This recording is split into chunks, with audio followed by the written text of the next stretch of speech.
Pessoal, atenção. Boa noite a todos.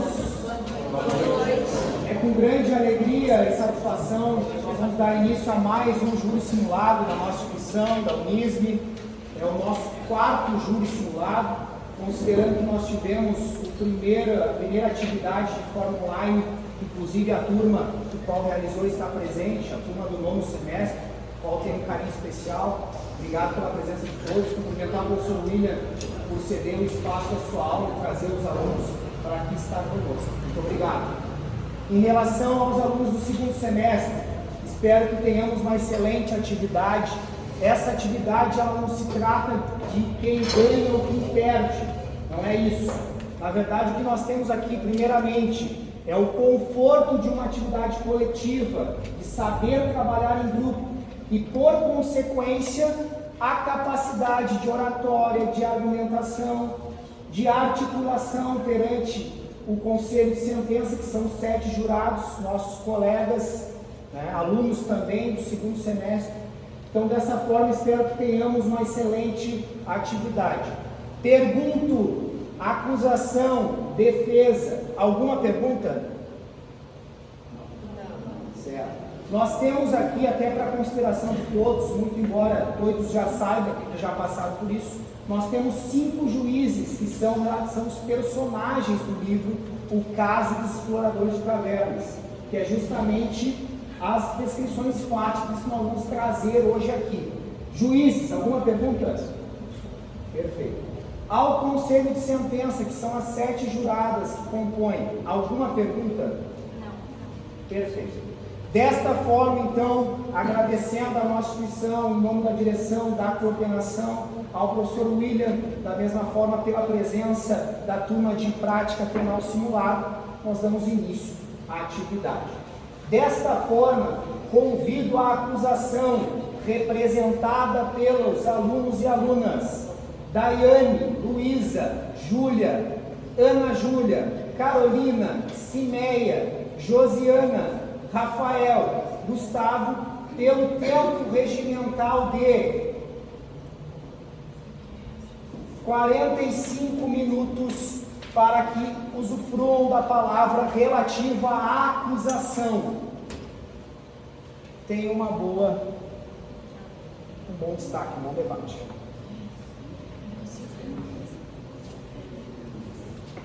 A Vossa Excelência Presidente do Tribunal, aos juízes, aos colegas e aos nobres jurados, boa noite.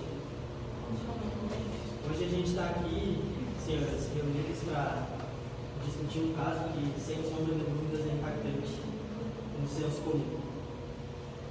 5 exploradores foram a uma caverna numa exploração amadora e, após o deslizamento da terra, entulhos, acabaram ficando presos na caverna. Com o isolamento ao mundo exterior, os 5 exploradores começaram a debater entre eles o que seria necessário para que eles chegassem à sobrevivência. Após um longo período de debate e a demora no resgate ao contato com o mundo exterior, os exploradores decidiram de maneira errônea que seria necessário um ato de canibalismo para que eles pudessem sobreviver. Mediante esse debate, Roger, um dos exploradores, ele teve a ideia de fazer um sorteio a fim de decidir quem seria o explorador a ser sacrificado. Contudo, é importantíssimo na noite de hoje a gente ressaltar que ele revogou a ideia, ele desistiu do sorteio e ainda assim seus outros 4 colegas jogaram o dado no nome dele e mataram, provavelmente e covardemente consumiram a carne do seu corpo. Senhoras e senhores jurados, o que a gente está discutindo hoje é a clareza da nossa Constituição quando diz que a vida é um direito inviolável. Além disso, o Código Penal é claro que a vida não é uma moeda de troca e tipifica o homicídio doloso quando outrem assassina alguém. E além disso, prevê a qualificação desse homicídio mediante dissimulação ou meio que torne impossível a defesa da vítima, como ocorreu na carta. A gente precisa ressaltar dois fatos. Não havia consentimento da vítima no momento da execução. E ainda que houvesse, é um ato inconstitucional que vai diretamente contra o nosso Código Penal. E fora isso, o estado de necessidade não justifica o homicídio. E mesmo que justificasse, a gente volta ao ponto anterior de que não havia consentimento da vítima. Por isso, nobres jurados, eu peço que vocês tenham firmeza e que vocês avaliem esse caso com a seriedade que ele merece. Porque a gente está discutindo um homicídio doloso qualificado. Sem mais.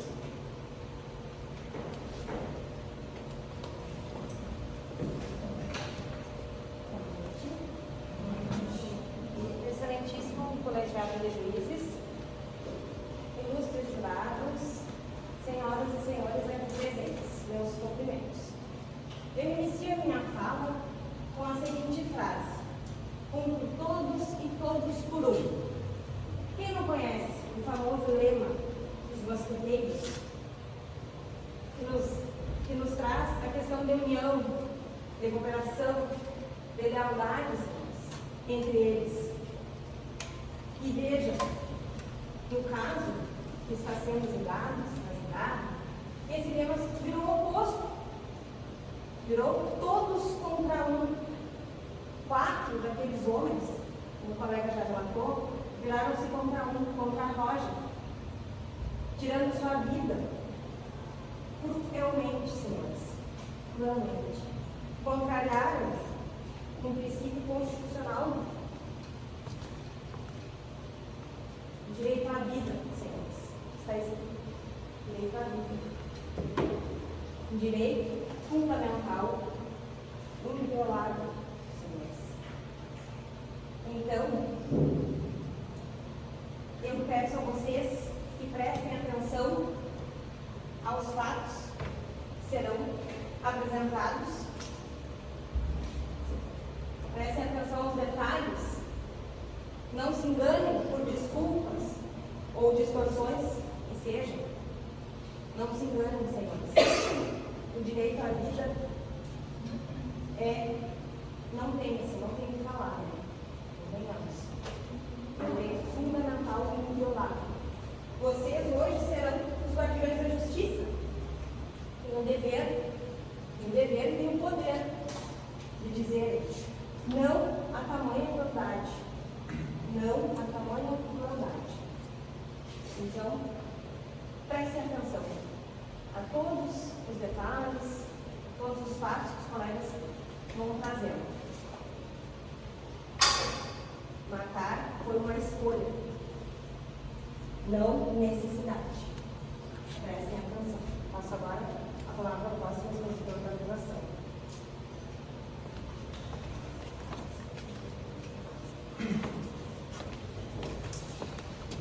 Boa noite. Senhoras e senhores, dando continuidade à fala dos colegas, o que temos aqui hoje é um homicídio doloso. Fere os princípios e valores essenciais para se viver numa sociedade: o direito à vida e à dignidade humana. Direito esses que foram tirados de Roger. Direito esses que estão expressamente protegidos no nosso Código Penal, artigo 121, e na nossa Constituição, artigo 5º, inciso 2º e 3º. Os réus, ao tirarem a vida de Roger, não estavam agindo de um modo impensado ou algo por impulso. Eles sabiam o que estavam fazendo. Tirar a vida de Roger foi um ato cruel. Eles estavam numa caverna, isolados, mas isso não justifica. Eu gostaria de trazer alguns pontos. O Roger fez o que eu posso fazer, porém ele desistiu. E mesmo com a desistência e o pedido de esperar mais alguns dias, os réus continuaram com o jogo de azar. ceifou a vida de Roger. Eles não podem se eximir de tal responsabilidade. E seus atos cruéis. Baseado no suposto dele, que, aliás, quem nos garante que esse sorteio se trata real? Quem nos garante, quem nos assegura que a morte de Roger não foi calculada, planejada e decidida com criança? Hoje estamos diante de perguntas sem respostas, pelas que precisam ser preenchidas. E nós estamos aqui hoje para ajudar vocês nessas respostas e a preencher nossas dúvidas. Estamos aqui pedindo justiça para a vida de hoje. Obrigada. Passo a palavra.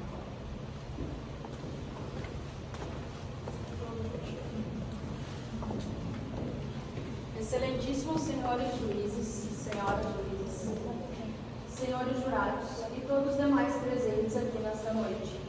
Hoje, mais do que julgar homens, estamos aqui para julgar um princípio, o princípio que sustenta toda a nossa sociedade.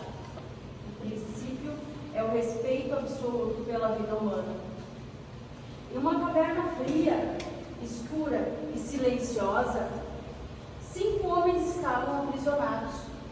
Sim, eles enfrentaram fome, medo e desespero, mas enfrentaram, sobretudo, a prova máxima do que significa ser humano. E falharam. Senhoras e senhores, o que estes acusados cometeram não foi apenas um crime contra Roger Whitmore, foi um crime contra todos nós, contra a própria ideia de civilização.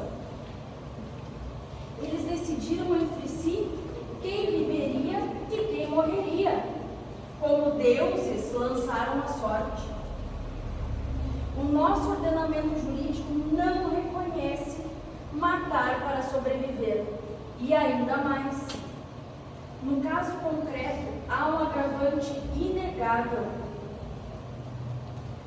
O senhor Roger Whitmore retirou seu consentimento antes da execução. O sorteio, portanto, não poderia embasar qualquer ato praticado contra ele. Ao persistirem na execução da morte, os acusados assumiram o risco do resultado, configurando o dolo direto. Senhoras e senhores jurados, o direito penal protege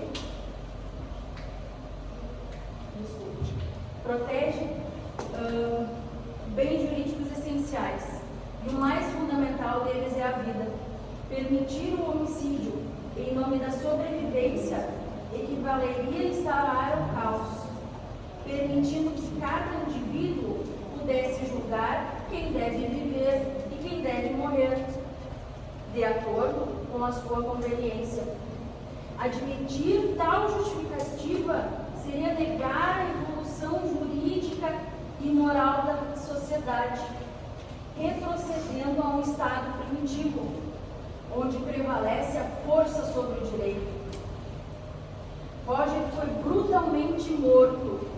Ele foi canibalizado, detalhe, por seus amigos, por seus companheiros.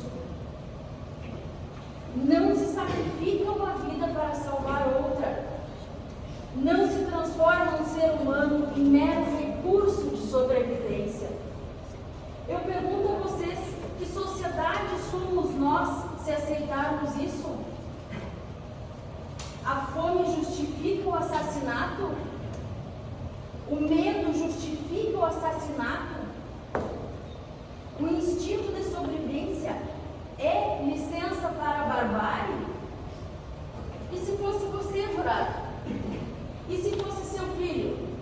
E se fosse sua mãe? E se fosse a pessoa que você mais ama nessa vida? Você aceitaria ser reduzido a uma ficha no jogo de vida ou morte? Portanto, peço a cada um de vocês, com a consciência limpa, com o coração sereno, com respeito à memória de Roger Whitman e a sua família. Em nome de todos nós, condene estes acusados pelo crime do homicídio doloso, porque não podemos aceitar que o desespero seja desculpa para o assassinato. Que a justiça seja feita. E eu espero que nessa noite vocês lembrem que ele retirou o seu consentimento. Então, a partir do momento que ele retirou o seu consentimento, não era mais válido o que foi feito naquela caverna. E não se esqueçam, de forma brutal, ele foi canibalizado, comido. Vocês teriam coragem de fazer uma barbárie dessas? Eu acredito que não.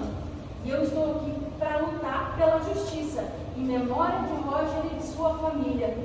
Estamos aqui por justiça. Lembrem disso. Agradeço a atenção de todos e passo a palavra para a colega.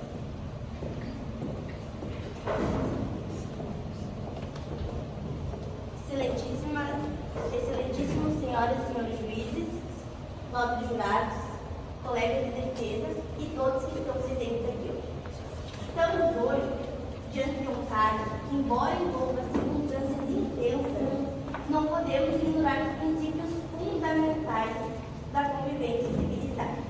O respeito à vida humana e o entrega à lei. A entrada na caverna foi voluntária. Ficaram presos? Sim. Sofreram? Sim. Mas o sofrimento, por mais atroz que seja, não confere a ninguém o direito de matar. E foi isso que os senhores réus fizeram. Assassinaram deliberadamente Roger, seu companheiro, seu amigo, sob o argumento de necessidade. Que sociedade queremos construir se a vida puder ser decidida por estatísticas ou sorteios? Ser aceitado que, em nome da sobrevivência, o mais fraco pode ser sacrificado. Isso não é justiça. O próprio Roger retirou seu consentimento antes do sorteio ser realizado, como a colega citou anteriormente. Ele não queria mais participar, e mesmo assim foi incluído à força e morto. A lei penal no nosso país é clara. Quem mata alguém ainda que por necessidade comete homicídio. E os réus quebraram esse pacto social. Eles devem ser responsabilizados. Façam justiça por Roger, pela lei e pela vida. Muito obrigada. Assim eu gosto de embora.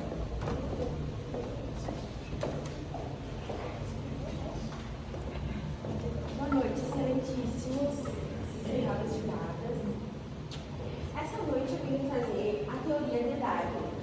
A teoria, ela fala sobre a seleção natural, onde os mais aptos e os mais capacitados, eles têm ambientes difíceis à sobrevivência. Vou falar também sobre a distinção dos seres humanos entre os animais, onde a luta pela sobrevivência no mundo animal é o mais forte deles. Sobrevive. E dos seres humanos, aonde criamos as leis e seguimos elas para vivermos em sociedade. O caso de Roger, o homicídio, ele foi consciente, planejado, premeditado, houve até mesmo sorteio. Então, acima de tudo isso, foi incompatível com os princípios do ordenamento jurídico. Também trago os instintos naturais. Eles podem ser usados como desculpas para violarmos as leis. O ato de matar o Roger, com o objetivo de aumentar as chances de sobrevivência dos seus amigos, não precisava ter matado o Roger por instinto. A sociedade tem as suas regras e acima de qualquer justificativa.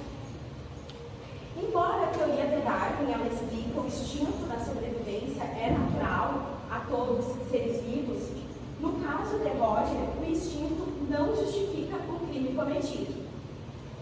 Então, senhoras juradas, concluo aqui sobre a seleção natural. O instinto de sobrevivência, ele não legitima a violação da lei penal. não permitindo, assim, a necessidade de sobrevivência como desculpa para violar ou tirar a vida de alguém. Obrigada, passo a palavra para a outra colega.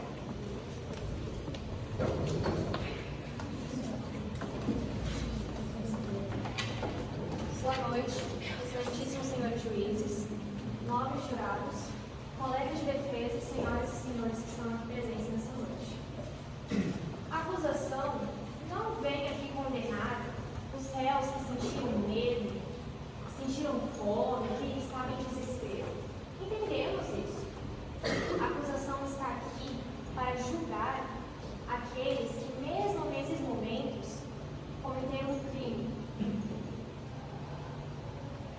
Hoje, perguntamos aos senhores se mesmo nos momentos de dificuldade, nos momentos de desespero, a lei ainda é válida. E eu respondo, senhores, sim, é válida, é clara e é garantidora. O meu papel essa noite é mostrar para os senhores que haveriam outras saídas e que Roger poderia estar aqui, presente, poderia estar vivo. A morte de Roger poderia ter sido evitada. Mas como todos soubemos, aconteceu, teve outro fim. Bom, devemos nos recordar que os exploradores ficaram 32 dias presos dentro da caverna. No 21º foi conectado aos exploradores e às pessoas de fora, engenheiros e médicos, quanto tempo eles ainda demorariam para o resgate e se sobreviveriam não comendo nada nesses 10 dias. Os médicos falaram que haveriam poucas possibilidades. Poucas, não muitas. Quem garante que eles sobreviveriam? Poderiam ter sobrevivido sim, sem a morte de Roger. Além de que sabemos que todos, a não ser Roger, estavam de acordo com o sorteio. Estavam dispostos a darem suas vidas para salvarem seus companheiros, estariam dispostos a cortar um dedo, 2, uma mão, um pé, uma orelha. Quem mata não se nega de cortar um membro do seu corpo para sobrevivência. Temos que nos recordar também que Roger falou para seus companheiros: vamos esperar uma semana. Não vamos esperar, foi o que os companheiros disseram. Por que eles decidiram matar Roger? Porque ele não tinha família? Porque ele era do sorteio? Não soubemos. Roger estava indefeso, eram 4 contra 1. Temos que ter em mente também que eles poderiam ter esperado alguém morrer de forma natural. Se alguém tivesse morrido de forma natural, nenhum crime teria sido cometido. Mas mesmo assim eles decidiram tirar a vida de Roger. Roger não perdeu só a sua vida, perdeu a sua honra, perdeu a sua dignidade. Todos nós soubemos que temos nossos direitos fundamentais reservados pela Declaração Universal dos Direitos Humanos e pela nossa Constituição Federal. E digo aos senhores, quem se opõe à Constituição Federal do seu próprio país. Leiam, senhores. Artigo 5º, inciso 3º. Ninguém será submetido a tortura nem a tratamento desumano ou degradante. Para quem foi morto e consumido, isso não é um tratamento degradante, desumano? Isso não é tortura? Imagine o seu pai, o seu irmão, o seu filho estivesse ali, fosse Roger.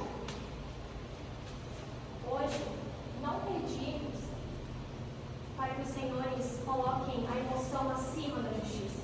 Pedimos para os senhores vejam a ética, sejam éticos.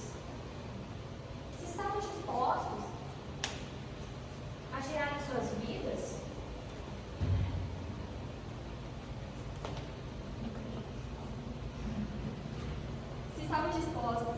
suas vidas, esperassem mais um tempo.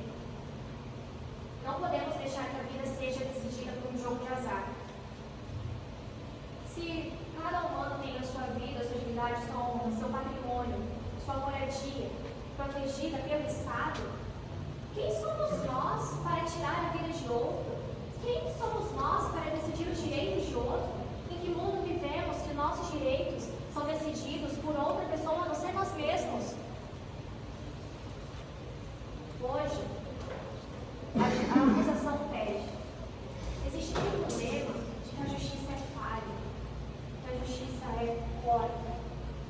Os senhores têm em suas mãos um dever muito importante: mostrar que a justiça não é falha, que a justiça é limpa, que a justiça é clara, que ele nos protege, protege a mim, protege as senhoras, e vai continuar protegendo a todos que são presentes nesse lugar. Hoje, a acusação pede a condenação dos réus no termo da lei. Obrigada.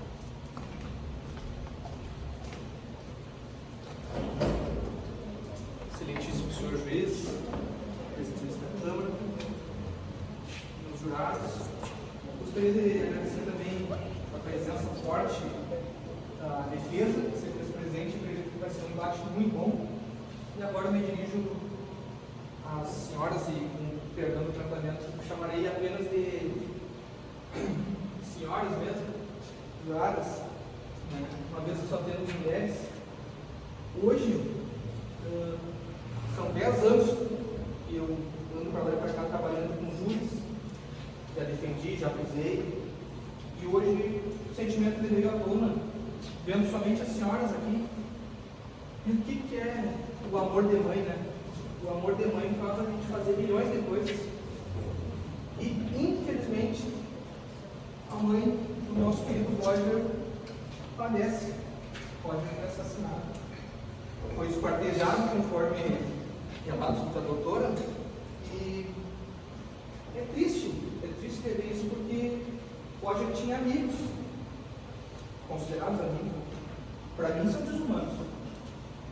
Não vejo outro sinônimo para esse tipo de crueldade, até porque talvez a defesa trará o estado de necessidade, artigo 24 do Código Penal, o estado de necessidade. Senhoras, o estado de necessidade, caso porventura desconheça, ele afasta a culpabilidade do crime. A culpabilidade do crime, a morte.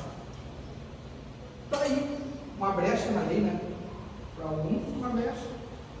Para outros, uma tentativa de não culpar. É triste, mas enfim, a lei está aí. E o artigo 121 do Código Penal diz que matar alguém é homicídio. O artigo 121, a qualificatória do parágrafo 2º, inciso 4º, sobre grave ameaça ou uma maneira que a pessoa não possa reagir. Afinal de contas, eram 4 contra 1. A senhora tem noção. A senhora já imaginaram os seus filhos presos com supostos amigos. E 4 contra 1. Foi com pedras, facadas, portas, socos, chutes. Tem os altos. Não tem. Ninguém sabe como pode morrer. Infelizmente, ninguém sabe como pode morrer, mas a gente sabe que ele morreu. O Código Penal está aí. A Constituição, do seu artigo 5º, conforme a doutora trouxe, previne esse tipo de problema. Mas algo me surgiu enquanto lia os autos do processo, enquanto estava lá em afinco tentando trabalhar. Pensei eu, em um breve momento, quanto tempo o Roger ficou entre o momento em que foi assassinado e o momento em que abriram a taverna? As senhoras têm essa informação? Temos, né? Temos, né, senhoras? Foram 9 dias. Pouco mais que uma semana, senhoras. Esse é o tempo em que uma vida foi ceifada. 9 dias. Eu, inclusive, queria trazer aqui, mas como desconhecia o público anterior, a questão do exército. Quando eu servia a pátria, 15, 20, não sei quantos dias eu passei com fome, bebendo meu próprio suor, água quando chovia, comida. Se tivesse minhoca no chão, o bicho da madeira, a gente até comia. Em outro momento, carregando um colega do lado e um fuzil iniciado ele pesa cerca de 6 quilos e aguentei 15, 20 dias nesse sofrimento. Imagino que as senhoras não conheçam isso, mas é dolorido, é pesado, mas sobrevivi. Estou aqui hoje contando esse relato e imagino que passar todo esse tempo não seria nada para quem não precisaria fazer exercício físico e que em momento algum, outrora, o réu conseguiu falar pelo rádio e mencionou que estava escasso, mas escasso não significa nada, porque para mim, hoje, uma xícara de arroz pode ser o suficiente para durar um dia. Para alguém na África, uma xícara de arroz provavelmente duraria meses. Então, lembre-se, estava escasso. Nada que a gente não pudesse racionar. E por 9 dias. Em 1952, um dado importantíssimo, houve uma queda de um avião na Cordilheira dos Andes. Muito bom, por sinal. Faço questão que os colegas apreciem, porque nesse momento foram 45 jogadores de um time de futebol. Eles caíram, não tinha água, não tinha comida, e estava com 10 graus negativos, senhoras. Frio, muito frio. E eles sobreviveram 72 dias, o dobro do tempo. E como eles fizeram isso? Esperando a lei de Darwin, que a doutora citou. A lei de Darwin agiu lá e vamos esperar alguém morrer, porque éramos amigos, éramos um time. Ou sai todo mundo, ou não sai ninguém. Essa é a nossa premissa. Afinal, todos aqui temos pais, temos irmãos, temos filhos, e não daríamos a vida por eles? Daríamos. Agora gostaríamos que fosse ceifada a vida do jeito que foi? Ninguém aqui gostaria. Então, lá na Cordilheira dos Andes, esse detalhe bem inicial, bem importante, houve isso, eles esperaram os amigos morrerem, para então, sim, aí se aproveitar da carne. Mas, e mesmo que não fosse isso, senhoras e senhores, tem gente na China que faz urinoterapia, que bebe urina, e quer 7 dias, e como a própria doutora disse, por que então não cortar um dedo? Por que não cortar um pé? Isso aí afasta completamente o estado da necessidade, não tinha 7 dias. 9 dias que fosse. Pelo amor de Deus, você pode ter que concordar comigo. Isso aí não existe. Não é uma brincadeira, é uma falta de respeito com os jurados que saíram hoje, deixaram família, deixaram tudo em casa para vir aqui prestigiar e também trazer a justiça, por que não? E nós estamos aqui, tentando a figura do Estado, trazendo para que todas vocês, os jurados, tenham o poder da justiça. Como a doutora citou, a justiça não é grata, ela não é falha. Ela só não é moeda de troca. Ninguém aqui pode dar à justiça um motivo para que futuramente um possível tribunal de crime seja instalado no Brasil. Onde já se viu? Hoje nós estamos aqui, senhoras. Aqui a gente tem estuprador, a gente tem ladrão, a gente tem gente que bate em mulher, e as senhoras estão aqui. Não queria que isso acontecesse, que bate em mulher, que bate em criança. Está aqui, pensa comigo. Agora, no momento em que a gente liberar, que o estado de necessidade for instaurado para qualquer coisa, tudo passa mal. Isso aqui só é a diferença. Isso aqui, a gente pode sair agora aqui, ser apedrejado, ser assaltado, ser morto, esfaqueado. Deus me livre que aconteça isso com alguém de nós. Mas se acontecendo, o que a gente vai fazer? Aí chega lá, o doutor chega e diz, não, é estado de necessidade, porque o caso Roger é precedente. O caso Roger não é precedente. O caso Roger tem que ser justo. O direito é justo. Entendam isso. E de uma vez por todas, quebra esse paradigma de que a justiça é falha. Pelo amor de Deus, gente, a gente está aqui tentando fazer o que funcione. Direito é isso, não é moeda de troca. Certo? E que o manto da justiça recai sobre as senhoras hoje. O pensamento crítico de vocês ajude a trazer paz para a comunidade e um alento para a mãe de Roger, que hoje está num sofrimento absurdo. Obrigado.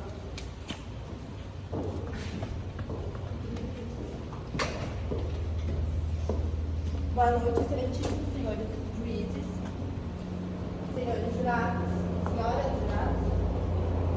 Quero meus cumprimentos também à defesa dos réus. No decurso desse caso, se falou na suposição de ficarem sem alimentação. Suposição, não ficaram. Quando o Roger foi morto, não estava sem alimentação. Tinha racionada, mas tinha carne. Se falou também sobre desídio estatal, Comissão do Estado, que não houve, eles ficaram todo o tempo que estiveram confinados, com acesso à equipe médica, com acesso à equipe de resgate, com juízes, com advogados, com padres. Senhores, não podemos avocar para nós a nossa emoção nesse momento. Muito embora seja totalmente compreensível que a gente se compadeça com o caso, que a gente entenda que é uma situação muito delicada, essa situação muito delicada, esse sentimento que eles tiveram, não pode se sobrepor à lei do Estado. Não pode ser maior que o poder do Estado.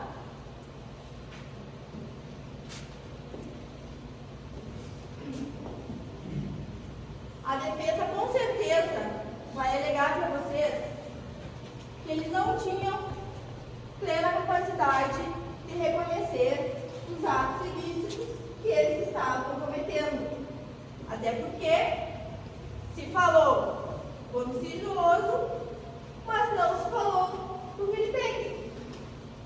Não se falou que 9 dias após a morte do Roger, eles foram resgatados. O que aconteceu em 9 dias, em mais de uma semana, com o corpo do Roger, se eles foram resgatados? A defesa vai alegar para vocês que eles estavam em estado natural. Eles não estavam em estado natural. Eles ficaram, embora confinados, poucos dias confinados. Não estavam há tantos dias isolados para desconhecer as leis, para desconhecer o contrato social. Eles não estavam plenamente incapazes. Eles tinham conhecimento da lei, eles tinham conhecimento do que eles estavam fazendo, eles tinham conhecimento que eles seriam resgatados, eles tinham o conhecimento que, embora demorasse mais do que o esperado, eles seriam resgatados. Até porque eles tiveram acesso à equipe médica. A equipe médica falou que, embora demorasse um pouco, eles tinham plena capacidade de se manterem sem matar uma pessoa para se alimentarem. Como a minha colega falou, eles tiveram a intenção de matar, bem como eles poderiam ter a intenção de cortar um dedo, de cortar uma orelha, cortar um pedaço da perna.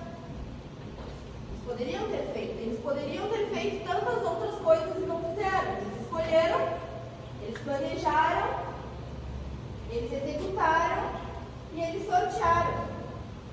Mesmo o Roger tendo desistido de participar do sorteio. Ele não queria mais, ele deu a ideia, mas ele se arrependeu a tempo. Ninguém tinha morrido, ninguém tinha sido sorteado, ninguém tinha sido executado ainda. Ele escolheu não participar, mas outras pessoas escolheram por ele que ele participaria. E foi morto.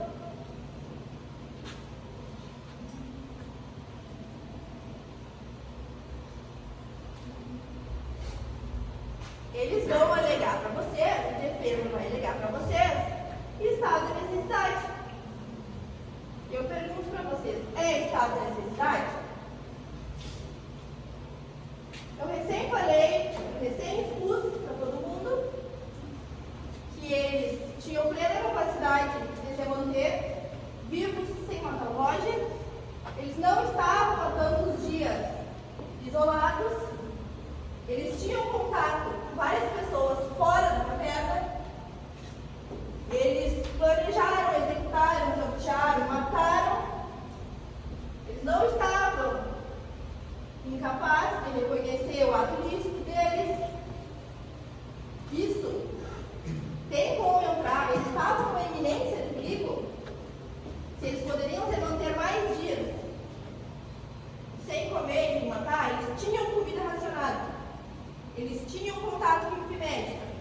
Eles sabiam que eles não iam morrer. Eu consigo alegar estado de necessidade ou eu posso, minimamente, alegar estado de necessidade putativo? Eu posso alegar que eles pensaram estar em iminente perigo? Posso. Eles poderiam pensar, eu posso pensar, vocês podem pensar, mas eles não estavam. Eu não posso me deixar tomar pelos meus sentimentos, pelas minhas simpatias, pelas minhas emoções. Se vocês me perguntarem, então sinto, acho ok me sentir nervosa, ansiosa, desesperada se eu estiver trancada dentro de uma caverna. Mas eu não posso achar que eu posso pegar o poder do Estado para mim. Que eu posso, que eles podem, que vocês podem, qualquer pessoa pode decidir quem ela mata ou não mata. Sem ter nenhuma consequência. Não posso fazer isso. É contra a lei fazer isso. Concluo com os meus colegas, com uma acusação, que a justiça não é feita por conveniência. Eu não posso aplicar a lei quando bem me convém, quando eu acho que estou certo, quando eu acho que fiz o certo. Vou aplicar a lei quando estiver escrito que o que eu fiz está errado. Estava escrito que o que os réus fizeram era errado. Eles sabiam o que estava escrito. Homicídio qualificado é um crime hediondo. Quem é leigo sabe. Todos sabemos. Homicídio qualificado é um crime hediondo. É tipificado, é escrito, é dito e é punido. A defesa pede que os réus sejam condenados por homicídio qualificado nos termos da lei. E a gente encerra a nossa acusação. Passamos a palavra para a defesa dos réus. Obrigado. Encerrando a manifestação dos debates da acusação, vou passar a palavra imediato à defesa, que terá 45 minutos de tempo regimental para a apresentação das teses defensivas. Com a palavra.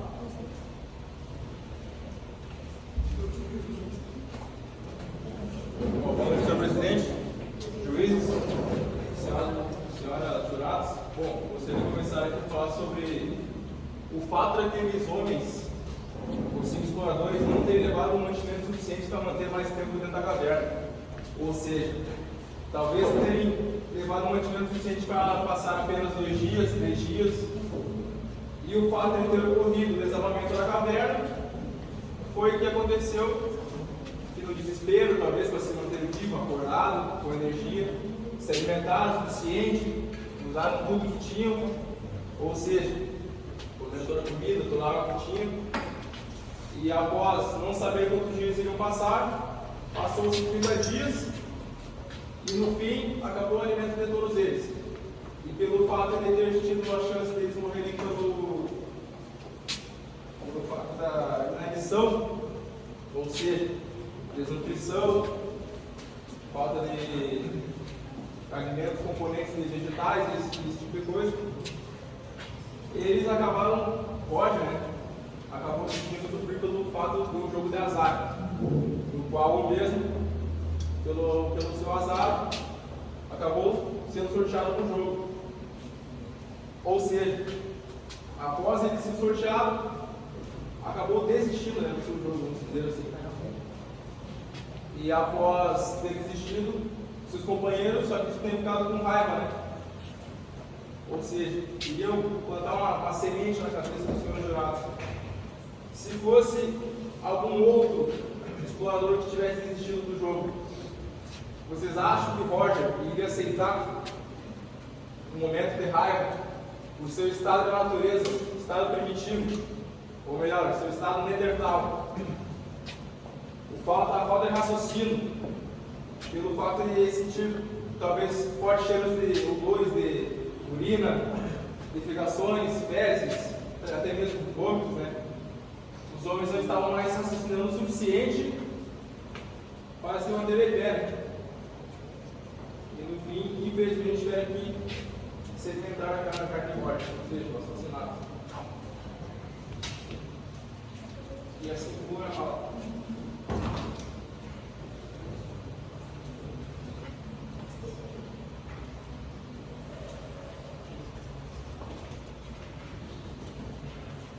Boa noite, excelentíssimos senhores e senhoras juízes, ilustres membros desse tribunal, senhoras e senhores, senhoras e senhores, que hoje são mulheres. Hoje não estamos aqui apenas para julgar um ato. Estamos aqui para tentar compreender o que significa ser humano quando tudo desaba. Quando a civilização, a segurança, a esperança desaparecem. E resta apenas o instinto de sobrevivência. 4 homens, os réus aqui hoje, estavam presos em uma caverna, sem luz, sem comida, sem esperança.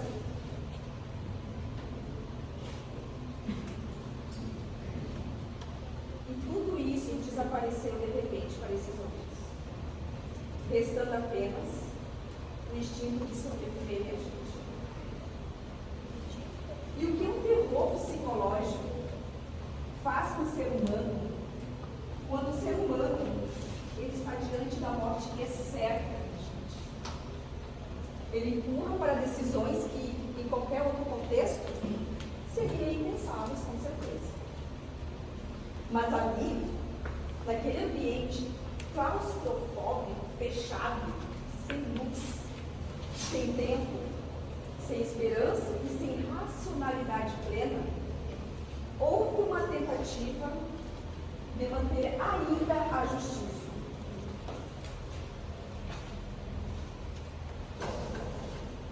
Lançaram simplesmente um sorteio, ainda no que eles ainda podiam, naquele momento, tentar entender o que estava acontecendo naquela caverna escura. O próprio Roger foi quem sugeriu. E ainda que mais tarde tenha hesitado em não continuar mais com esse sorteio, o grupo já estava totalmente dominado pelo desespero daquela caverna escura. Não havia mais razão, não havia mais a certeza que de repente eles iriam sobreviver no tempo. Senhoras e senhores, eles não mataram por crueldade, não mataram por lucro, por ódio, ou por qualquer motivação que fosse corpo. Eles estavam numa caverna escura, sem comida. Eles estavam naquele momento à beira da loucura, pressionados pelo medo mais profundo que um ser humano pode experimentar. E vocês sabem, senhoras e senhores, qual é o maior medo que um ser humano pode sentir? É a morte lenta e inevitável. O que se espera de um homem sob esse tipo de tortura psicológica? Que raciocine como se estivesse em um escritório, em um tribunal, sob uma luz fluorescente, com o estômago cheio, de repente, e com a alma em paz? Isso seria não apenas injusto, seria desumano. A lei, senhoras e senhores, ela é feita para proteger a vida, como todos nós sabemos aqui. Mas não se pode aplicar a lei com frieza mecânica, em um caso em que a própria razão humana foi totalmente despedaçada, onde a liberdade de escolha foi substituída por um instinto básico, senhoras e senhores, e é viver. Todo mundo sabe, esse é o nosso instinto, sobreviver. Para dar fundamento à nossa defesa, trouxemos a profissional Sandra Pereira, psicóloga. Fizemos a seguinte pergunta para a senhora Sandra: qual a sanidade mental de indivíduos presos após 20 dias dentro de uma caverna? Abre aspas. Se considerarmos que, a partir de 3 dias, o ser humano, fora do seu convívio natural, já começa a ter alterações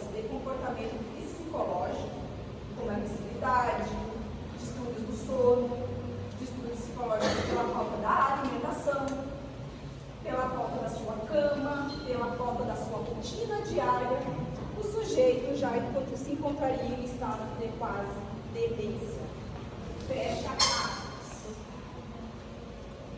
Por isso, senhoras e senhores, peço a este tribunal que veja a lei no papel, que olhe nos olhos da realidade e reconheça que houve uma tragédia. Sim, a gente sabe que houve uma tragédia, mas que o crime que acusa, que se acusa, não existiu.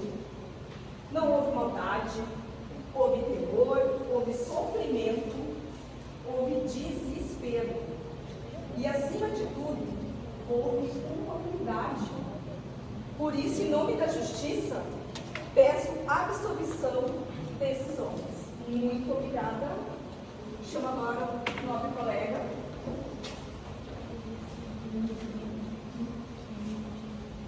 Primeiramente, quero cumprimentar o professor Edmund, nossos juízes, os colegas da defesa, a acusação, os nossos jurados. A quem cabe hoje o dever de cumprir a justiça. O que é justiça? Porque a acusação é muito simples. A acusação, ela vem aqui e ela quer que os réus sejam punidos por questão de vingança. Ela traz a vingança. A gente não está aqui hoje pedindo os senhores olharem para o lado humano, para a sua humanidade, para a compaixão, certo? Porque esses homens, eles entraram na caverna como pessoas normais, como nós estamos aqui. E eles merecem sair de lá, depois de tudo que eles passaram.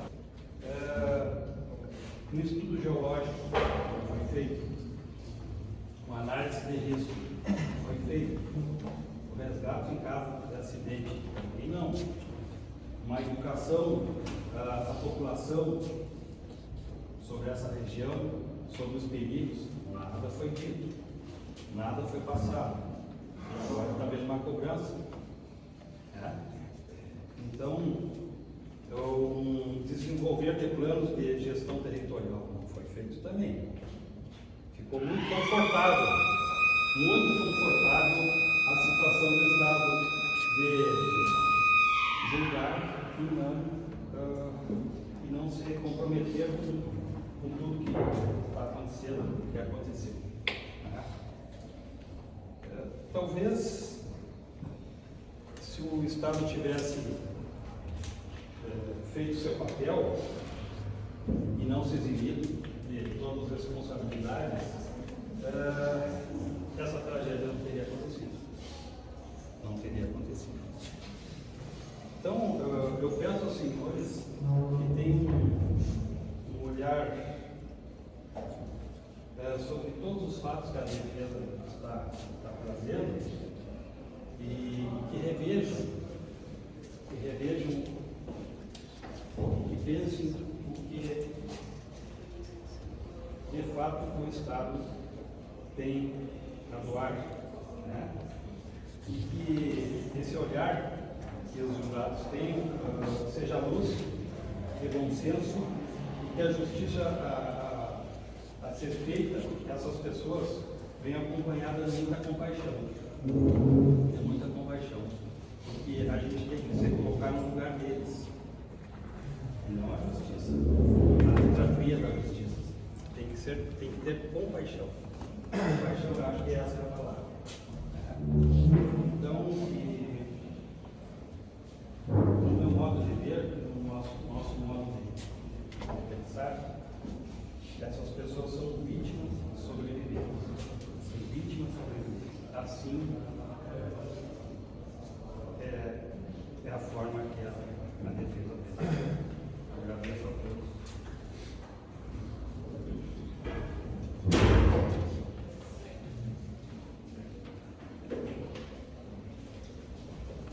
Boa noite a todos. Senhor presidente, juízes, acusação. Não há qualquer justificativa para a condenação desses homens.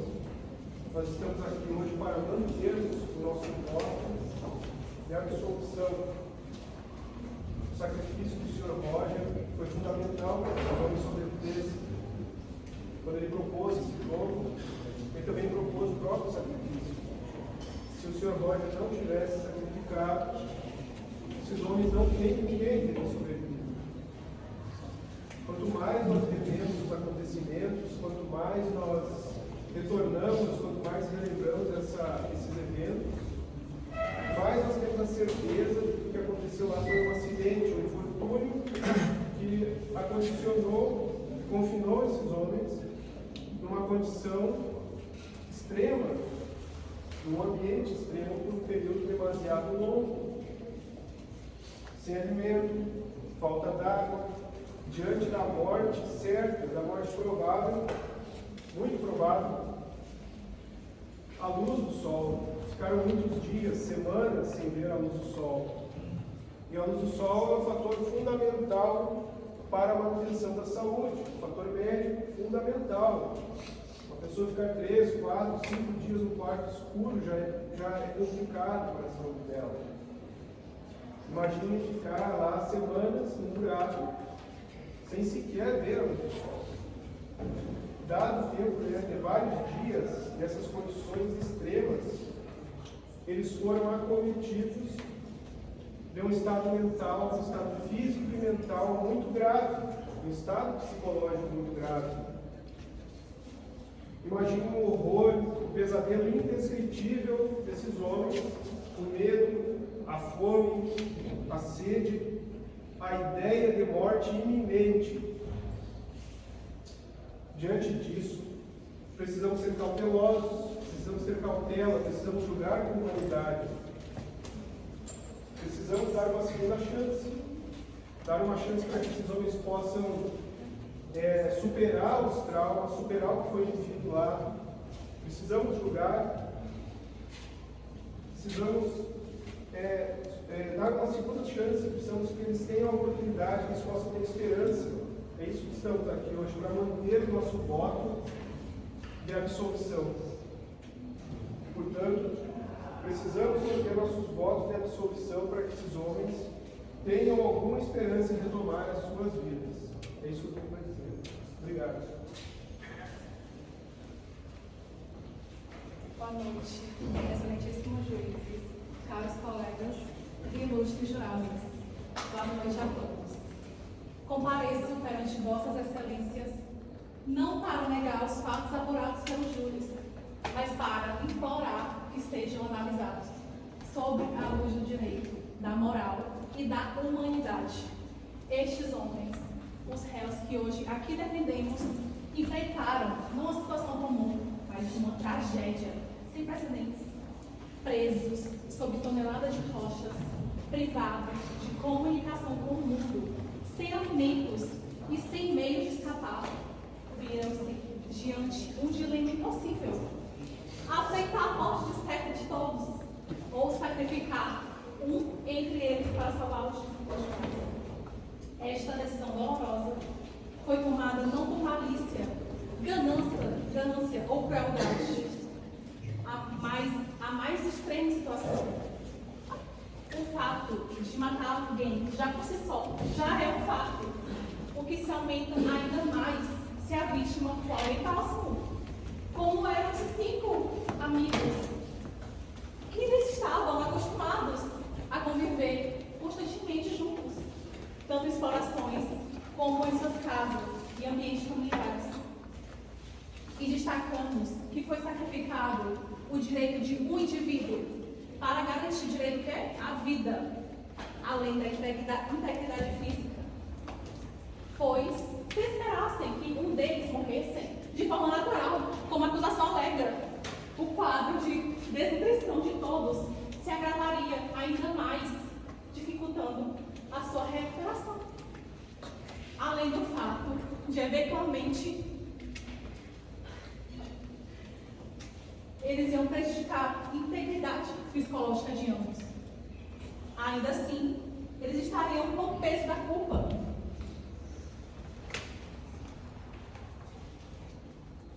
Ao tirarem a vida de um amigo para se alimentar dele, sentença alguma será capaz de remediar esse sentimento que acompanhará eles pelo resto das suas vidas. Então, Então, temos aqui o que afasta a conduta de culpabilidade no artigo 120, que tem essa base.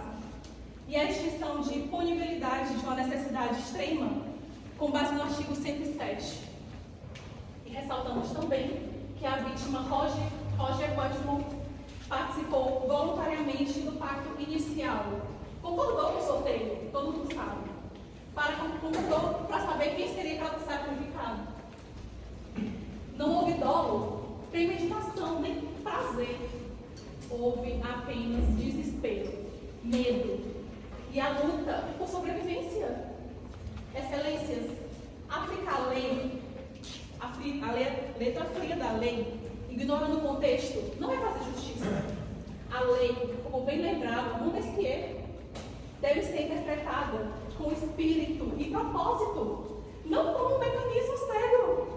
Por fim, eu apelo, não apenas o direito, mas ao coração de vocês, mulheres juradas. A justiça não é vingança sem alma. A lei, ela existe para proteger as vidas e não para punir quem lutou desesperadamente para salvar a própria vida. Estes réus, eles perderam tudo.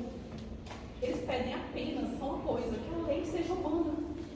Não condenemos esses homens a uma segunda morte. Obrigada.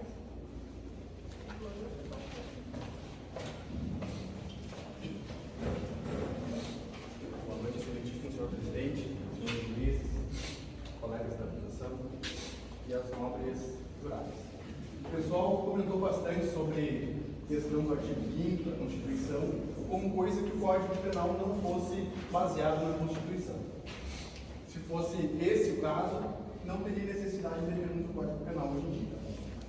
Se tudo que meus colegas falaram ainda não foi suficiente, vamos para a letra fria da lei. Lá onde diz, seu artigo 23 e 24, o estado de necessidade é uma excludente de ilicitude. Ela é prevista no Código Penal. Não tem por que tirar, ela tem previsão legal, sendo que eles estavam num estado que eles não conseguiriam viver. Desde o início, já havia o medo e a ansiedade de que viessem a morrer por inanição. Está na página 29 dos autos. Não sei se os nobres colegas leram, porque do jeito que falaram, eu acho que não conseguiram ler tudo. Mas, enfim, temos aqui, como a nossa querida colega disse, eu tenho um Código Penal aqui. Se não for valer de nada o Código Penal, vamos rasgar, vamos botar no lixo o Código Penal e vamos voltar lá no tempo do Código Temporário. Vamos usar este. São todos inocentes, são todos vítimas. O Estado se afastou, tirou deles a vontade de viver, quando disseram que não teriam outra situação a não ser o canibalismo, proposto por Roger, óbvio, que na hora que foi decidido, não quis mais participar. Será que ele não se valeria se algum dos outros fossem mortos? Ele não iria sobreviver, não iria comer a carne também? Talvez ele não tenha agido de má fé? Seria tudo isso só um jogo de Roger, de dar a ideia, de fazer os outros, convencer os outros a participar ao jogo do azar? Será que não foi tudo isso premeditado por Roger? Só que na hora que a sorte não foi a sorte para ele, ele não quis mais participar. Vocês já pararam para pensar? E se Roger, de repente, pensou em tudo isso para sobreviver, que era o que todos queriam, e na hora que a sorte não foi favorável, ele desistiu, resolveu optar, mas ainda assim não foi imputado, como os nobres colegas falaram, que ele foi obrigado. Perguntaram a Roger, também está nos autos, perguntaram a Roger se ele teria alguma coisa contra. Roger disse que não. Como minha colega falou, eles estavam de acordo. Ele também fez parte do acordo. Ele sabia que poderia vir a ser ele sorteado. Foi o que aconteceu. Como poderia ter sido com qualquer um dos outros réus que estão aqui. Estado se exime da culpa e agora, depois que acontece uma tragédia, o Estado quer vir excluir e cobrar. Vocês acham certo isso? E a família do Roger, será que não vê ele como um herói? Se sacrificou para salvar os outros amigos? Aí vocês tiram ele para um herói e põem os outros réus como uns monstros, como disse alguns. Seria essa o estado que a gente vive? Se fossem seus filhos, como o nosso colega falou, eu gostaria que ele saísse como um herói, salvou os amigos, ou vocês gostariam que fosse um monstro, como estão sendo julgados vários sobreviventes. E também digo que eles não são, eles são vítimas, assim como o Roger.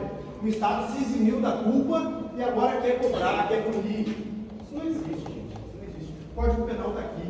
Ele é baseado na Constituição Federal, como alguns trouxeram a Constituição, como esse do Código não é baseado na Constituição. A Constituição é a nossa lei majoritária. O Código Penal não diz nada que não esteja na Constituição. E em caso de tudo isso, como os colegas falaram, que não teve, não sabe como é que foi morto, não sabe se foi morto, não sabe se mataram, na dúvida, em dúvida para o réu, absolvo. Não tem certeza, absolvo. É isso que eu quero dizer. Muito obrigado.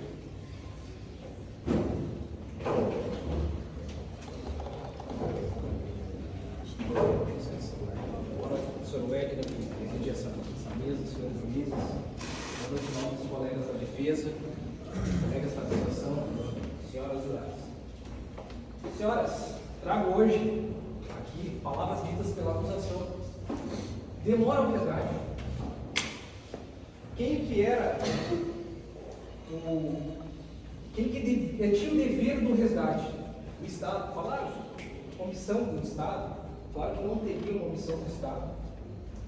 Como não? Aqueles homens estavam lá, presos numa caverna, diante de baixa condição de oxigênio, sem conseguir ter qualquer raciocínio lógico dentro daquela caverna. E proposto por Roger, que foi uma tentativa frustrada dele. E quando ele viu que era frustrada a tentativa, ele propôs um jogo para ceifar a vida de alguém, para ele se beneficiar. Para ele se beneficiar e manter sua subsistência e conseguir sobreviver. Uma tentativa frustrada dele. Abriu mão. Não, eu não vou participar. Mas também não disse que não deveriam fazer aquilo. Então aqueles homens que foram coagidos por Roger, tomaram a decisão de manter a sua vida, né? Bom, trago também, dito pela acusação, o não estado natural daqueles homens. Não estado natural. Digo a vocês, revejam os seus conceitos de estado natural. Porque se aqueles homens não estavam no estado natural, eu não sei o que seria então. Falaram em estado de necessidade por qualquer coisa. Olha só, eles estão julgando a vida de 4 homens que sobreviveram como qualquer coisa. Para a acusação, a vida dos homens que estão a ser condenados, a decisão dos senhores, não vale de nada. Eles só querem vingança, como meus novos colegas trouxeram. É vingança, apenas vingança. Trago que no bem coletivo foi sacrificado, sacrifício, não digo sacrifício, mas foi entregue a vida daquele homem. Ele se entregou, ele próprio entregou a sua vida, como todos os outros homens, aqueles 5 homens, no momento de firmar um acordo, entregaram o seu maior bem jurídico, que naquele momento era a vida. Então, a tentativa de sobreviver, tem que se entregar, abrir mão da sua própria vida e colocar à mesa. Roger, numa tentativa de conseguir saltar fora daquele jogo, desistiu. Estava no seu direito de desistir, mas tinha firmado um contrato com os homens que lá estavam. E pelo bem coletivo foi decidido manter-se o jogo. falaram muito ali sobre a lei garantidora. Vocês foram muito legalistas. Trouxeram apenas a lei. Não agiram de forma com o coração, não falaram com o coração, de forma humana, como os meus colegas trouxeram. Apenas lei, lei. Se fosse isso, senhores, a decisão desse júri não estaria na mão das senhoras. Os próprios juízes iriam pegar a letra fria da lei e iriam fazer o seu trabalho. Então, senhoras juradas, peço a vocês que revejam todos esses fatos que foram trazidos à baila, que revejam, repensem, reflitam sobre isso e coloquem também o pensamento à cabeça de vocês. Se fossem as senhoras que se encontrassem naquela situação, de que forma agiriam? Agiriam de forma diferente? Esperariam a morte? Aguardariam a morte chegar apenas de braços cruzados? Então deixo essa reflexão às senhoras e agradeço a atenção.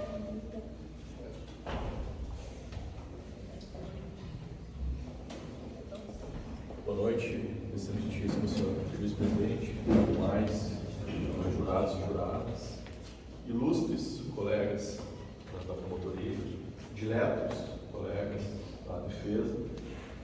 Eu venho aqui trazer à tona um clássico. Nós estamos diante de um clássico, onde o direito positivo ele se encontra em conflito com a nossa necessidade de urgência da lei ser interpretada de maneira flexível. Esse é o entendimento da defesa, alegando que a necessidade que aqueles homens todos se encontravam, frio, calor, não sei, umidade, não sei, fome, claro, isso eu sei, certeza de salvamento. Quem é daqueles homens que teve certeza de serem salvos? Ninguém.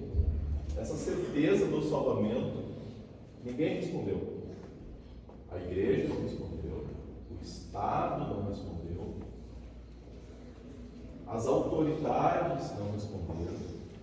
A única pessoa que trouxe naquele momento uma esperança para os exploradores, a única pessoa que trouxe esperança de vida foi o Roger.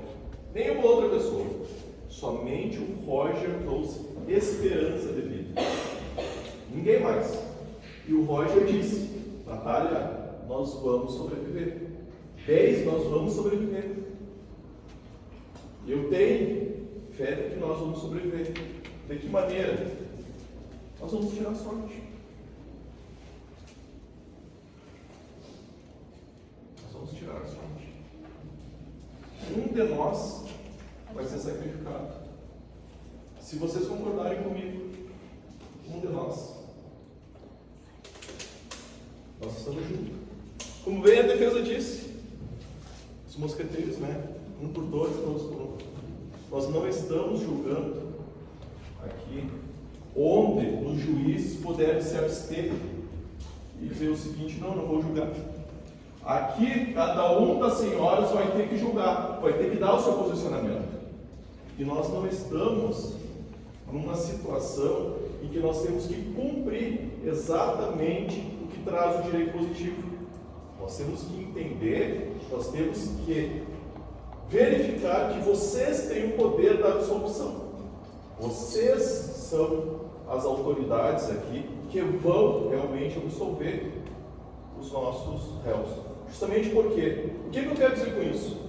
Se, porventura, os jurados não defenderem de maneira plena o que a defesa está trazendo aqui, a morte do Roger foi em vão.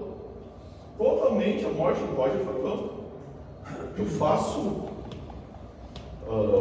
minhas palavras da defesa, muito bem argumentada aqui. Nós vamos tratar do homicídio qualificado, com certeza. Que não é o caso aqui. Aqui nós estamos tratando de um estado de necessidade. O que eu quero dizer com isso aí? Vocês, mulheres, já ficaram presas no elevador? Quer ficar preso no elevador? Se sentem confortáveis em estar presos num simples elevador num shopping? Será que 4 minutos até chegar ao socorro é tempo bastante? Não sei. Será que 12 horas é o tempo bastante até chegar ao socorro num simples elevador? Não sei. 12 horas, 24 horas até chegar ao socorro? Não sei. Mas vocês querem socorro. E quando o Estado não dá esse socorro, a gente começa a apelar pela vida. E eu volto a trazer aqui a realidade. De qual? Nós não estávamos lá naquele momento vivendo em sociedade. Isso aí é fato. Isso aí é fato. Fato.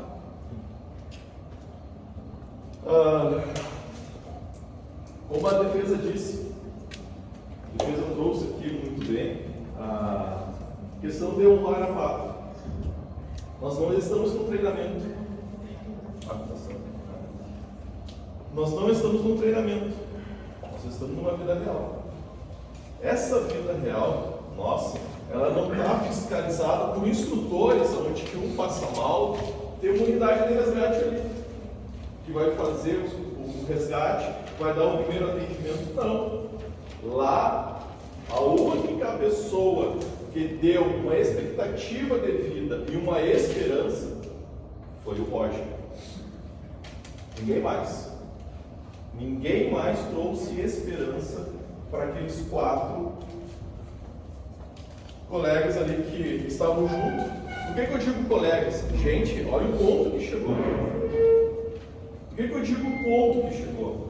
Imagine uma de vocês receber o dado, ser sorteado para ver quem é que vai ser a vítima, que vai dar a vida para salvar os outros jurados. O que eu quero trazer aqui à tona? Que nós temos que se colocar no lugar das pessoas. A gente se colocando no lugar das pessoas é uma narrativa muito usada. Em que sentido? A gente tem que ter empatia. Nós tendo empatia, a gente vai saber na prática o que aconteceu lá dentro. E como é que a gente tem empatia? Como é que a gente tem resiliência? Senhores, é proposital. Com autorização do presidente do júri, ele está ciente. O que acontece? Estamos nós aqui numa caverna, só que nós estamos alimentados, nós estamos nutridos, nós estamos com todas as nossas condições plenas de saúde mental. Plenas. Podemos se colocar no lugar daquelas pessoas? Podemos sentir o que eles viveram de fato lá dentro? Ou vamos seguir o código? Vamos seguir a legislação e vamos dizer, não, vocês cometeram um homicídio, vão ser punidos na letra fria da lei. Não é o caso. A defesa se solidariza com os familiares da vítima. Isso aí. Só finaliza para nós, então. Vai ligar a luz. Bom, esse exemplo clássico aqui, a gente tentou trazer a realidade do que é estar num estado de necessidade. E a gente entende, a defesa compactua, justamente em que sentido? Que os réus devem ser absolvidos. E outra, o estado de necessidade, para concluir, não é uma lacuna, como a defesa trouxe. É previsão legal. Não é lacuna. Não é brecha. Brecha não. É previsão legal. E vocês, jurados, vocês têm o dever de fazer justiça. De que maneira? Seguindo o que vocês acham justo e correto. Nesse caso em específico. Por quê? Porque nós não estamos gerando jurisprudência. Nós estamos falando neste caso em específico. Se este caso em específico gerar jurisprudência, ótimo. Seja nesse caso em específico. E outros que vierem a surgir nesse segmento, perfeito. que seja feita jurisprudência, então. Eram as palavras da defesa. Com a finalização da primeira parte dos debates, nós vamos ter 10 minutos de réplica e 10 minutos de réplica, a iniciar pela acusação. A réplica ficará a cargo dos alunos, a aluna Luísa e a aluno Gustavo, 5 minutos cada um para a apresentação de réplica, momento da acusação. Quero falar.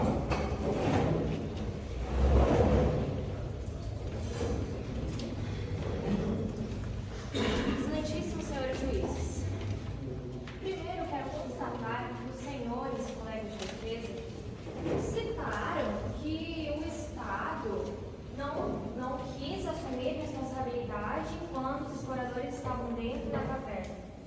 Se a acusação é Estado, os senhores também são. Então, os senhores também não quiseram assumir a responsabilidade, só estão aqui para defender os réus e colocar eles como santos da história. Vou ler um trecho para os senhores.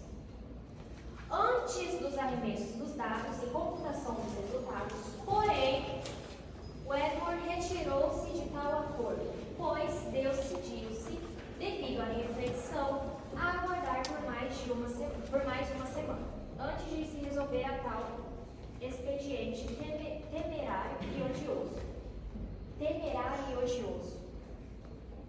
O Edward tinha noção do que ele estava propondo. Estão colocando como se ele fosse o vilão da história? Se os amigos, companheiros, colegas deles também não estavam dentro de si, como citaram, então Roger também não estava. Se 4 não estão, por que um só vai estar? Temos também que o estado de necessidade é aplicado como necessário.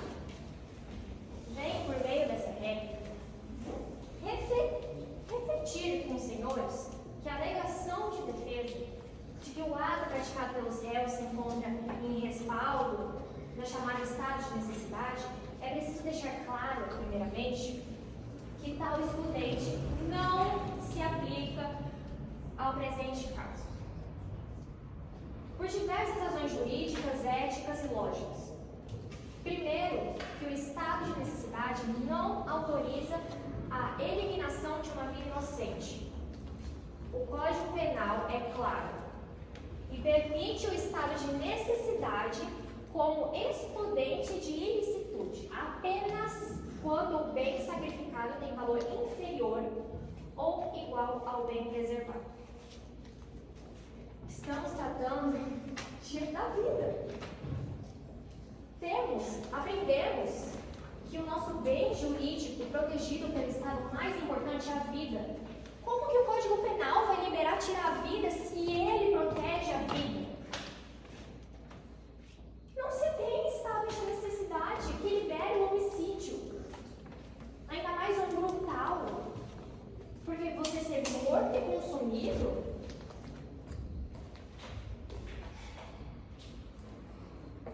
O Código Penal, é claro, ele está aqui. Em nenhum momento, principalmente, a acusação falou que o Código Penal não era válido, porque tentaram deixar parecer que só estamos defendendo a Constituição Federal. Não. Estamos aqui tentando, porque sabemos que o Código Penal deriva da Constituição Federal. Toda atitude gera consequência. Aprendemos isso desde que somos crianças com nossos pais. Porque a morte do Roger não pode ser uma consequência dos seus companheiros que mataram o Roger. Roger não morreu de causa natural. Roger foi morto. E essa atitude dos amigos, nem sei se posso dizer amigos, porque que amigos que matam? Roger confiava, depositava sua confiança naqueles que entraram dentro da caverna com ele. E mesmo assim, ele foi morto, retirando, que eu vi aos senhores, retirando a sua permissão.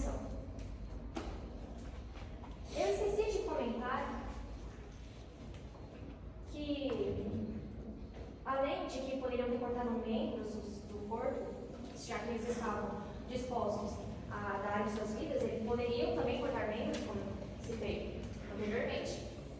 Poderiam tomar urina, poderiam comer musgos e pedras. O meu colega na acusação trouxe que teve muitos casos em situações piores. As pessoas não mataram ninguém. Pessoas morreram, mas foram de causa natural. Ninguém matou ninguém. E nesse caso, tivemos um homicídio. Roger não foi honrado pelos seus amigos, não teve a sua dignidade protegida, nem a sua vida. Os senhores têm o dever de darem a dignidade de Roger mesmo morto. Deem um pouco de honra a esse homem. Roger pode, sim, ele deu a ideia do sorteio. Seus amigos aceitaram. Temos que ter noção disso. Eles aceitaram a ideia de consumir carne humana. Roger refletiu. Falou, não vamos fazer bem assim, que tal a gente esperar mais uma semana? E os companheiros não aceitaram. Eles perguntaram, você tem alguma suposição a fazer? E Roger falou que não tinha nenhuma suposição. Porque ele acreditava que os seus amigos tinham aceitado a sua decisão de não participar mais do sorteio. E mesmo assim, eles acrescentaram Roger ao sorteio. É como eu disse anteriormente, em que mundo vivemos que outra pessoa decide os meus direitos por mim? Outra pessoa decide o que eu vou fazer? Não. Cada pessoa nasceu com seu direito resguardado, sua vida protegida, sua casa protegida, sua família protegida. E o Estado tem o dever de proteger. E a acusação como Estado vem aqui pedir: façam jus à vida de Roger. Façam justiça. Porque a justiça, novamente, nos protege, é limpa, é clara, é válida. Encerro aqui a minha lei. Colega Gustavo. Boa noite novamente. Antes de começar, eu queria só juntar isso aqui, que eu acho que na frente dos jurados é feio tirar lixo. Eu vou trazer para o colega aqui, doutor Arlindo, eu acho que a educação tem que receber um artigo. Código penal e professor então, doutor. Doutor, o código está lá, é uma lei constitucional primária, o senhor sabe, o senhor tem conhecimento. Exatamente. Sem ela, o Estado aplicaria o que? Pena de morte? Acho que não. Mas enfim, eu gosto do doutor se exalte, é bom. Agora, trazer para as senhoras, e eu peço desculpa novamente em nome do Estado, que faz parte do outro lado, que as senhoras são juradas, né? E não jurados. Mas vamos lá. Novamente, ninguém pode quebrar um contrato. Eu e nossos amigos alegam a defesa. Ninguém aqui nunca queria contrato. Ninguém nunca teve rescindido seu plano de internet. Lá no CDC, a lei de usura ampara em 10% sobre o valor total do contrato. Isso naquele contrato está especificado também em outro código. No caso, o doutor quer trazer o Código Penal. O bom e velho Código Penal, artigo 121. Não vou bater, doutor, pode ficar tranquilo, não se assuste. O bom e velho Código Penal traz novamente no artigo 121 a morte, parágrafo 2º, blá blá blá blá blá. É sempre isso. O doutor quer que a gente venha aqui falar sobre o que, doutor? Eu tenho que trazer um Código Penal, vou trazer que lei aqui, doutor. Pelo amor de Deus, os jurados estão aqui cansados, o dia foi exaustivo para todo mundo trabalha, tem família, doutor, pelo amor de Deus, doutor. Tem um pouco de consideração também. Aí, chego aqui, leio para cima e para baixo, blá blá blá blá, o Código Penal, e atiro tudo. E quer que as juradas engulam a goela abaixo a lei que talvez elas não conheçam, doutor. Entenda, o conhecimento jurídico que o senhor adquiriu em 5 anos e depois passar na prova da OAB, que não é fácil. O senhor tem que mudar para as juradas. Bom e velho goela abaixo. Não existe isso, doutor. Venha com calma, venha com classe, com educação. Mas, senhoras, por favor, peço desculpa em nome do Estado, tá bom? Peço desculpa em nome do Estado, nós vamos nos ater. Vamos lá, todo mundo quer ter fé, né? Quer ter paciência, quer que sejam perdoados. Mas sabe quem é que foi perdoado?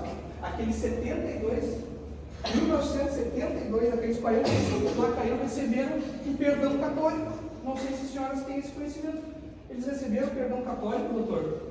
Qual que é o maior perdão em vida que nós podemos conseguir? É o perdão do Papa, que por sinal morreu semana passada. Mas agora recebeu o perdão do Papa. Veja bem, quem mais do que uma santidade viva pode dar um perdão? Por quê? Porque eles lá optaram por deixar que um morresse de piedade, a lei do mais forte, que sobrevive. O doutor também mencionou ali a questão de não estamos em um quartel, né? Tudo bem, não estamos. Assim como a luz não apagou aqui, assim como os dados. Quem diz que esses dados não podem ser viciados? Eu conheci imagens que aprenderam no YouTube a viciar um dado. Então, nesse contraponto e na brecha que o doutor mencionou agora, eu quero que vocês parem e pensem, e se Roger não estava sendo predestinado a ser morto muito antes de adentrarmos a caverna? Pensem comigo, o único cara que foi a favor, o único cara que morreu, e aí a defesa também alega que simplesmente morreram mais 10. E ninguém vai sair impune nessa história. Ninguém vai sair impune, eu vou rasgar a cor. Então, aí sim, doutor, eu concordo com o senhor, devemos rasgar a cor do perdão. Se ninguém, se não o Estado que está tentando fazer o trabalho dele, e o Estado que também está tentando não fazer o trabalho dele, a gente fica numa faca de dois gumes e ninguém perde, então vamos embora. Se é essa contrapartida que a gente está, por favor, né, senhoras e senhores, isso aqui não é, novamente, eu fiz isso, isso aqui é vida real, isso não é TikTok. Ninguém está fazendo corte, viralizar aqui não. Entendeu? Por favor, não compreendam mal. O Estado, por mais que tenha seus defeitos, por mais que seja como seja, é o Estado. Sem ele, somos meros bárbaros, como o próprio doutor citou. Vamos rasgar então, rasga o Código Penal.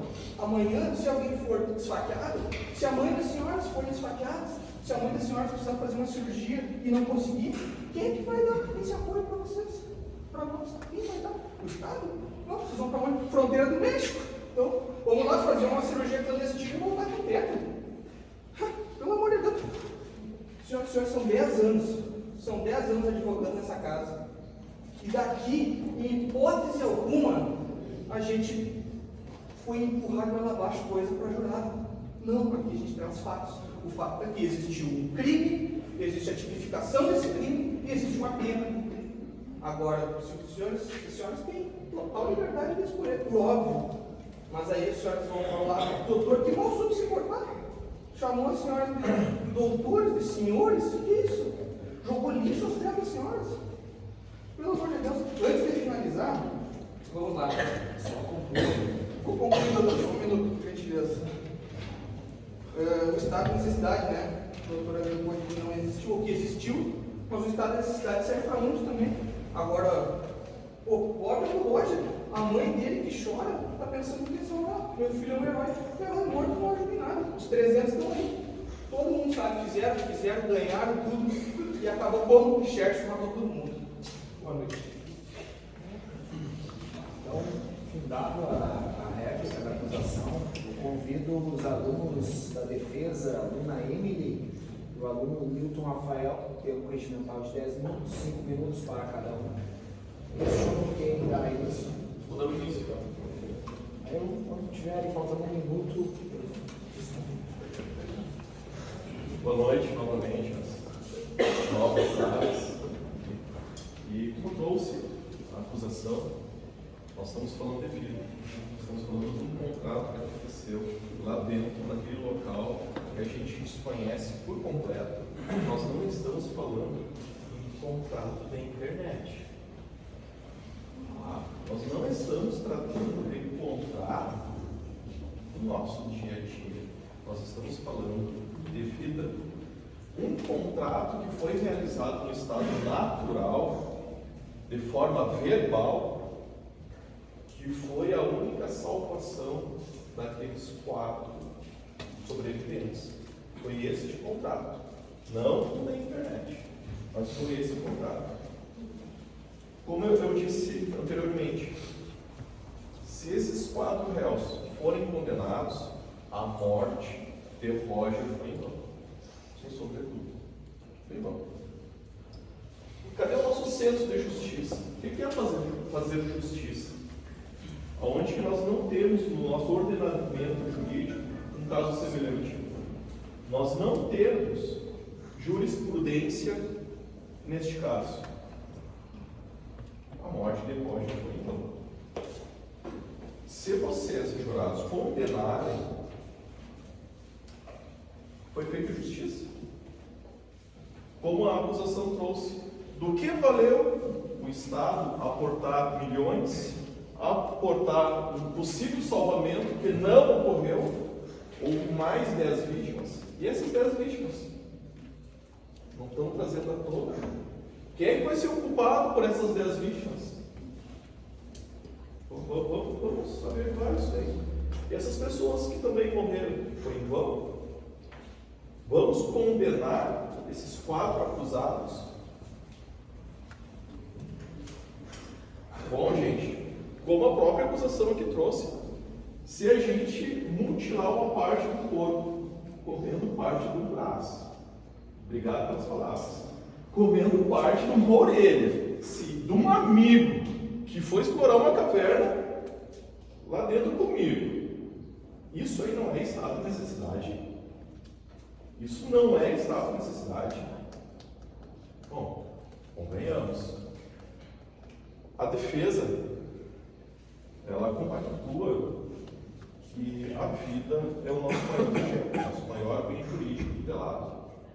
Porém, nós não podemos dizer que uma vida que foi ceifada lá dentro era melhor ou pior que as outras. Não vamos ser levianos nesse ponto.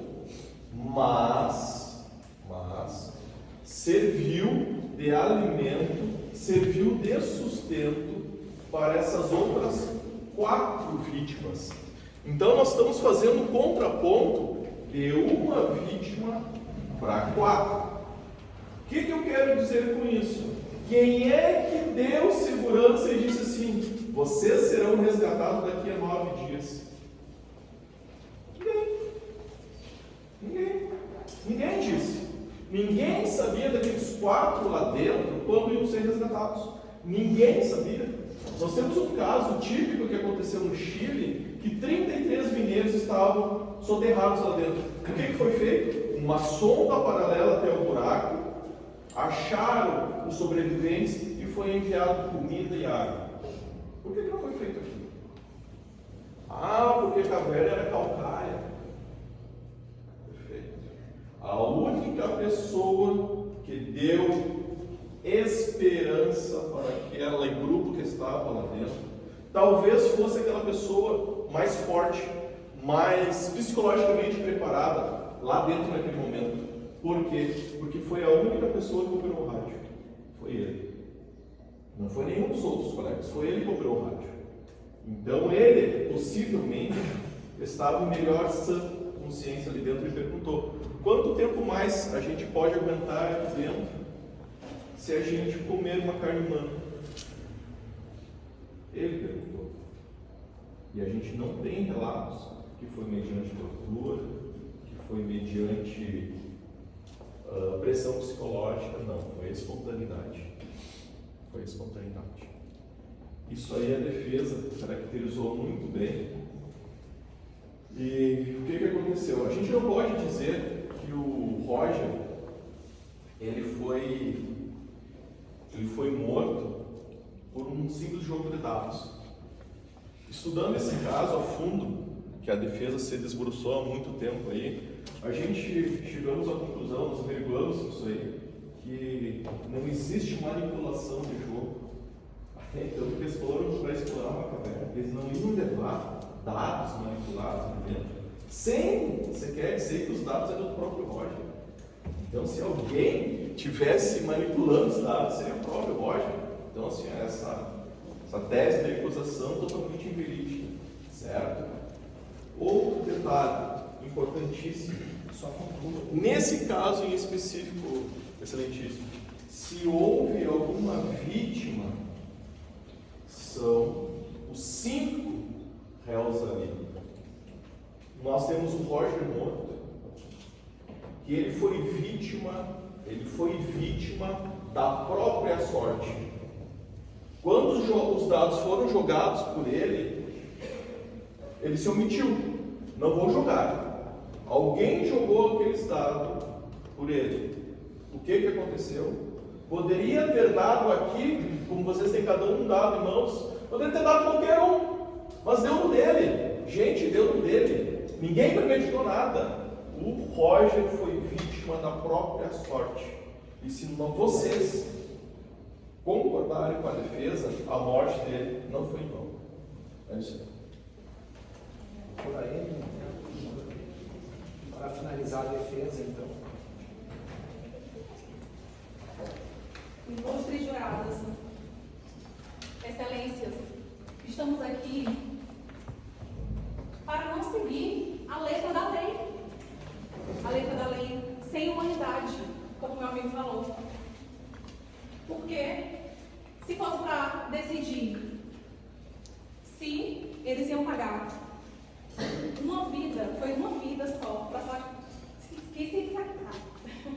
que se sacrificou em prol de 4 vidas. Vocês entendem isso?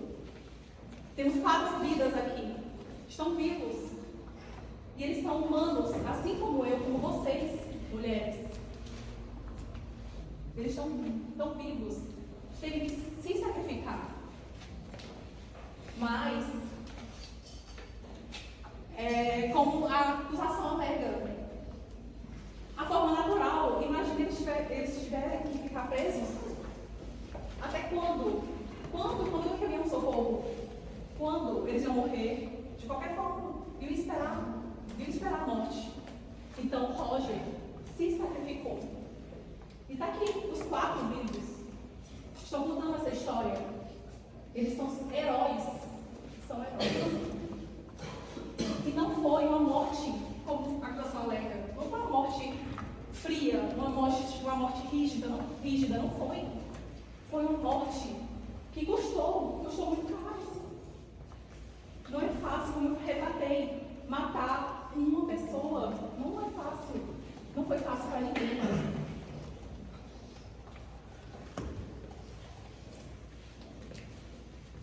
E como meu amigo falou, colega Gustavo, ele falou do perdão. E eu bati na tecla do perdão. Perdão judicial. Porque está no artigo 107 do Código Penal. Está lá. A extinção da punibilidade. Porque nesses casos foi extremo, foi uma situação extrema. Não foi um caso que teve jurisprudência, não foi, meu amigo? Não teve. Então nós estamos aqui no caso de extinção da punibilidade. Porque é um caso que foi além do extremo. Por isso que a lei tem que ser humana. Eu peço a vocês, juradas, que pensem, reflitam com o coração, como eu falei no final da minha defesa. E pensem que eles estão aqui, vivos, com famílias, sim. As famílias estão aqui presentes também. E eu só peço que a lei seja clara, mas não rígida, como meus colegas da graduação. Mas vocês pensem com o coração, com a humanidade de vocês. E que eles são heróis. Estão aqui para contar a história. Muito obrigada. Perfeito. Fim dos debates, a parte de réplica e trégua. Conforme nós havíamos tratado, nós temos a manifestação agora, a fim de contribuir com todo o debate exposto, a manifestação dos juízes, que são os personagens do livro. Então, convido os meus colegas juízes, se vocês têm alguma ordem já pré-definida, para a sua manifestação.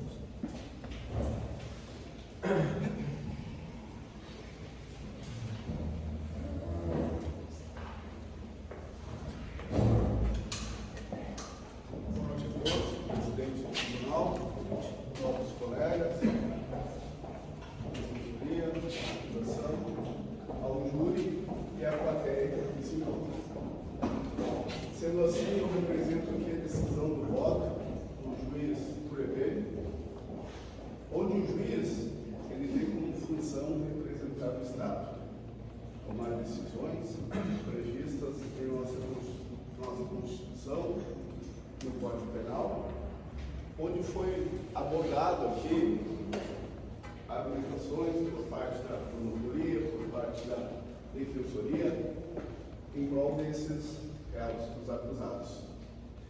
Sendo assim, a gente não pode, na posição de juiz, nós somos limitados por princípios constitucionais, por territórios, por áreas, e temos que fazer com que se cumpra a lei. O caso deles é um caso atípico, né, onde passaram várias necessidades, passando fome, frio, tudo isso foi levado em consideração. Mas devemos cumprir as leis vigentes do nosso país. Aonde o Código Penal, no seu artigo 21, diz que matar alguém, pena de reclusão de 6 anos, de 6 a 20 anos. Sendo assim, não podemos abrir exceção perante essa situação. Então, em minha decisão, convido ao júri, aos nossos colegas, a se juntarem a mim a decisão de condenarem os réus neste processo, considerarem culpados. Certo? Colhido a primeira manifestação do juiz, passo ao segundo representante dos juízes.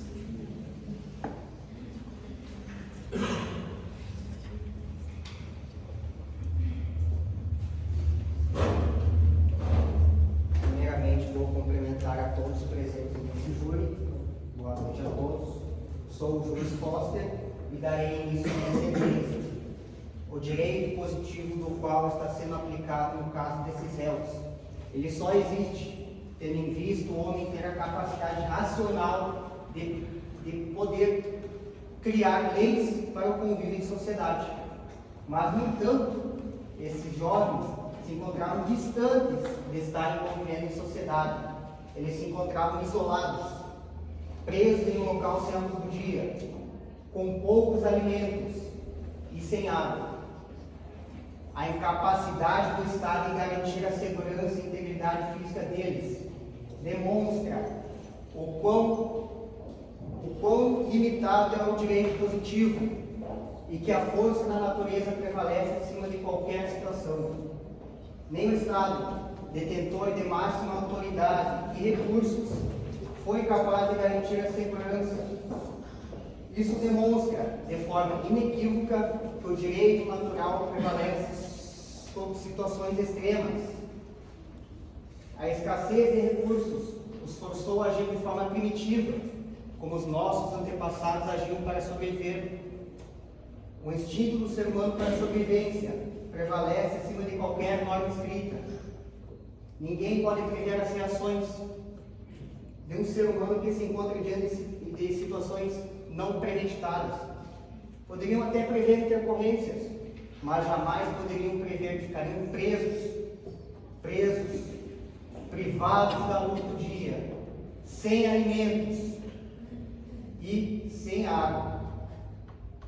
Contudo, faço uso do artigo 24 do Código Penal brasileiro, que é o estado de necessidade, onde nele ele exclui a ilicitude, como no caso da morte de Roger Wetmore, através de uma decisão coletiva, embora ela seja trágica, tomada por meio de um sorteio em condições extremas, visou preservar o maior número de vidas diante de um mal inevitável.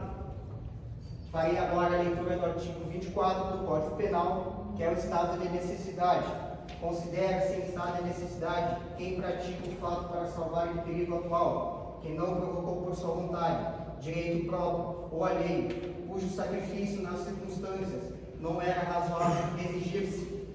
Dessa forma, concluo que, em qualquer aspecto sobre o qual esse caso possa ser considerado, estes réus são inocentes do crime de homicídio contra Roger Wetmore e que a sentença seja reformulada. Dando a palavra do segundo representante do juiz, passa a palavra ao juiz sequente. Boa noite a todos. Trata a decisão do juiz Credit.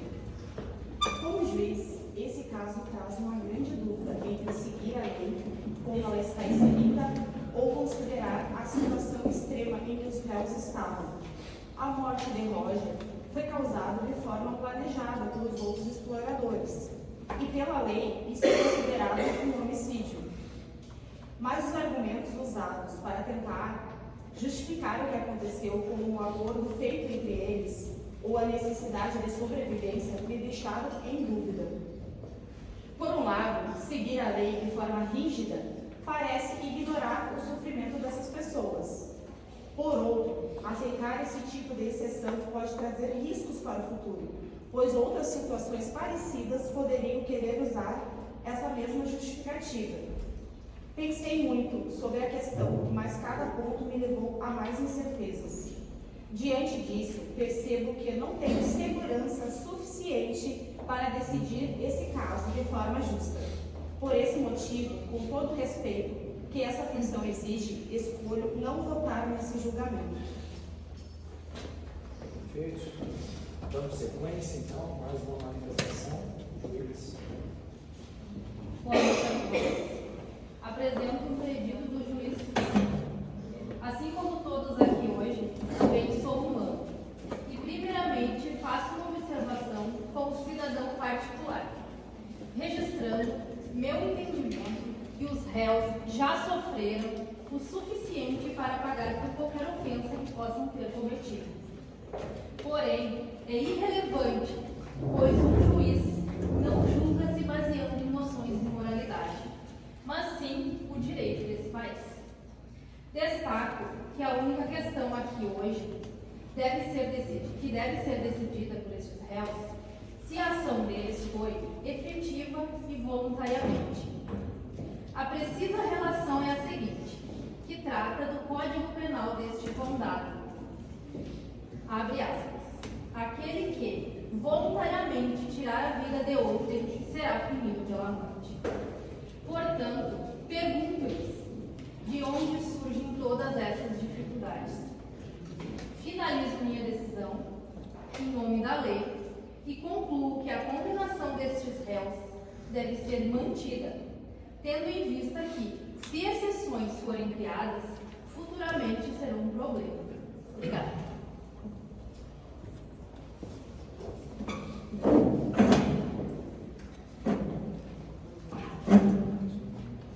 À vontade. Bom, primeiramente, meus cumprimentos, então, todos presentes, excelentíssimo professor, meus colegas juízes, tanto a defesa quanto a acusação, e, por último, mas não menos importante, as juradas, a plateia. Meu voto, ele é, deveras, um pouco breve, mas eu quero aproveitar o meu momento de fala para atentar os jurados juízes referente a aspectos dos votos já aplicados e que as senhoras têm a aplicar posteriormente. Primeiramente, que, inclusive, utilizando a frase do meu colega, agora do comentado, que de certa forma estamos representando o Estado, né, que frequentemente foi citado durante todo o julgamento aqui, durante todos os argumentos utilizados, ele menciona o meu colega sobre estarmos representando de certa forma. E eu tomo um pouco dessa responsabilidade agora, falando de certa forma como um Estado, em certo comportamento, que esse caso ele não é só típico, ele é extremamente complicado, foi perplexo, ele tem complexidades, ele depende de certos detalhes que em nenhum momento foi utilizado, tanto pela defesa quanto pela acusação. E principalmente pelos autos, os autos nos comprovam isso, não só pela certa falta de alguns aspectos, mas Também os autos trazem sobre pesquisas utilizadas, que foram utilizadas como referência em larga escala, pesquisas de cunho popular, que trazem votos e posicionamentos. Então, devido a tudo isso mencionado, eu gostaria de citar e gostaria de colocar para as votações posteriores, de que os votos já feitos, que estão por vir, eles não são apenas colocações subjetivas desse ponto. Eu quero dizer que, juntamente com as decisões tomadas hoje, por esses papéis aqui, que sejam das votações, vocês estão se responsabilizando e representando parte da população, da sociedade. Então, esse caráter essencial dos votos, eles trazem uma profundidade necessária para vocês analisarem os argumentos colocados aqui. E, utilizando como referência o senso comum, principalmente que foi colocado sobre essas pesquisas, particularmente para mim, torna-se muito complicado utilizar essas linhas de raciocínio, essas linhas filosóficas do direito, que são, no meu ver, no meu parecer, são muito parciais, ou extremos, são radicais. A aplicação do positivismo nessa tal determinação, ou aplicação do naturalismo, essas discussões, esses embates, eles, para mim, não se fazem o suficiente. Devido a toda essa perplexidade. Então eu não vejo outra forma, eu não vejo outro caminho, a não ser utilizar também como referência a